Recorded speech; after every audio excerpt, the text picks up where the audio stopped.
most political scientists and scholars of democracy are saying American democracy is in decline. Do call Donald Trump daddy because they like the idea of a strong leader. A Trump-appointed judge said earlier this year that an American child was expelled, deported from this country, even though you can't legally deport an American citizen, but was kidnapped and taken out of this country without meaningful process.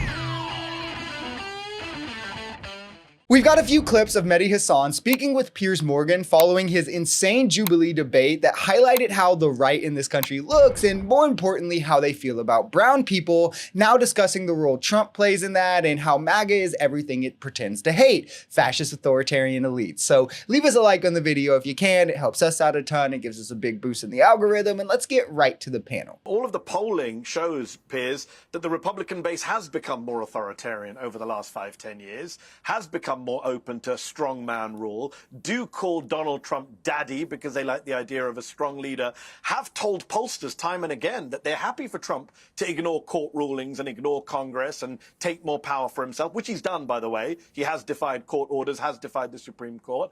And look, we can argue back and forth about the word fascist, just like on Gaza, you and I have argued about the word genocide. What we can't argue about, and surely what you cannot deny, is that America right now is going through an authoritarian moment. Most political scientists and scholars of democracy are saying American democracy is in decline, is going backwards, is regressing. We are seeing a much more authoritarian approach to government. The Republican Party is enabling Donald Trump's worst excesses. Again, call them whatever you want, authoritarian, illiberal, fascist. And that's what gets me the most about how smug MAGA was about us saying Trump was a threat to democracy. I got called fake news plenty for this, right? And yet now it's a consensus among scholars that our democracy is in decline. It's almost like the left was right again. We saw millions have their votes disenfranchised in racial targeting ploys in 2024. We saw minorities having their rights stripped away, Trump defying the Constitution, consolidating power under the executive, talking about redrawing a state map to forcibly remain in majority because he knows it looks like he's going to lose the House.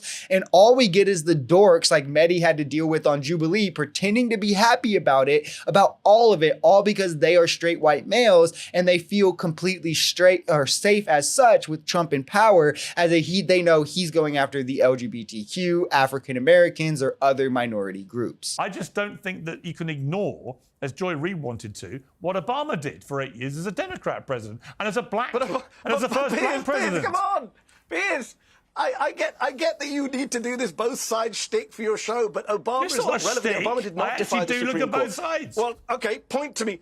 Well, Piers, point to me then. I'll give you as long. I've got to go soon, but I'll give you as long as you want before I go. When did Obama defy the Supreme Court on immigration? He didn't.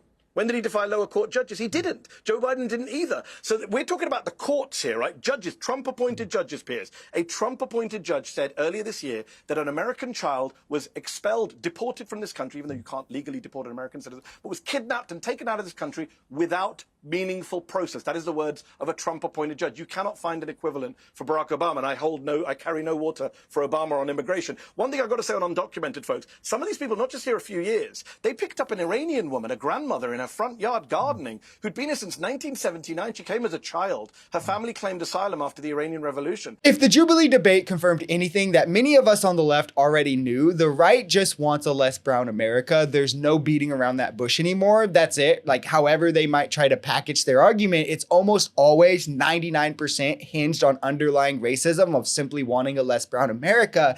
And the small, 1% or less who might not hold underlying racism are fine with everyone else in their party having it, so they're racist too. And each and every day Trump gets away with bigotry, this big minority, ever-growing minority, becomes louder and louder and more emboldened to go mask off. Important, by the way, in context, most of Obama's deportations were just turnaways at the border. He wasn't doing mass deportations like grabbing people off the street, which is what people have the largest problem with. And the apparatus for this was set up under Bush. Obama agreed with Republicans to let it continue. On the agreement, Republicans would then bang out a comprehensive immigration deal after the midterms, of which they then reneged on because, of course, they wanted to screw Obama on everything. I say that as someone who isn't even a fan of Obama, by the way, but I know context is the pesky little enemy to MAGA's misinformation that they rely on for most of their beliefs. When they're asked, when they're asked more detailed questions, do you support people who've been here for many years? Do you support people who've committed no crimes? Do you support deporting people who want a pathway to citizenship? They don't support deporting those people. They support, like you and I do, deporting violent criminals, which Biden was doing, Trump did, Obama did. Everyone agrees on that. What he's doing right now, and what Stephen Miller is doing, Piers, just so your viewers know, Stephen Miller went to ICE and said, you better round up 3,000 people a day. He's given them an arbitrary number. And ICE people are saying, we can't do this. It's not possible. He said, just go to 7-Eleven, go to Home Depot, and just round people up. They're doing racial profiling, Piers. They're just grabbing brown people, Latino folks off the streets who are American citizens. And they're saying very clearly why they want to do this. Right? They want to make, when they say they want to make America great again, it's because they want to go back to a whiter America, a less browner America. That is Stephen Miller's vision. That is, you get Stephen Miller on this and ask. And to be clear, they've admitted as such. It's not like we're just like guessing, right? Tom Homan went on Fox News and doubled down about them grabbing people straight on looks, their accent, and their occupation, saying it's perfectly reasonable. It's definitely racial targeting, however, something we as a country long tried to do away with. Of course, the right has continuously tried to bring it back throughout history because, again, underlying racism with things like stop and frisk, we've seen it come back. But how many times before we finally say enough is enough? Like Trump wants to boast about immigration numbers when he leaves office. It's that simple. So he's having ICE walk the street like Gestapo, trying to pick up ungodly amounts of people. And that's why we've seen citizens deported for it, children at that. We've seen veterans detained, legal residents held for months. And the people we are seeing deported are like mothers, grandmothers, workers, people who have been here their entire lives. It's nothing but chaos. 70% of those detained by ICE have no criminal record. And at that, he's still underperforming the numbers he said he would hit. So it's cruelty for nothing but the sake of being cruel.